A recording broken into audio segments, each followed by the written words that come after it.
But some must do more than satisfy their own needs. They have left behind them away in the desert their newly hatched chicks. Chicks can't fly, but they too must have water. And the males will take it to them. They can't carry it in their crops. They'll need all that water to sustain themselves.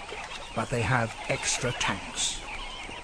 Their breast feathers have a special adaptation. They're covered on their inner sides with a mat of filaments so fine that they absorb water like blotting paper.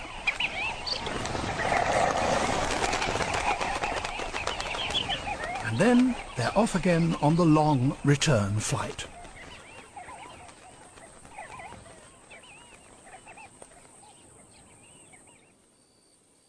A female is waiting for her mate. It's roastingly hot, and with her are her chicks. Here he comes, and the female makes way for him.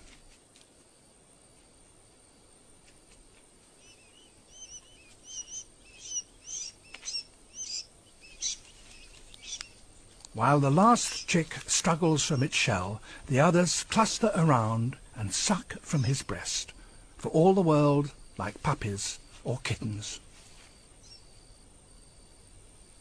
So one comparatively small adaptation of its feathers has enabled the sandgrouse to colonize a corner of the world closed to others.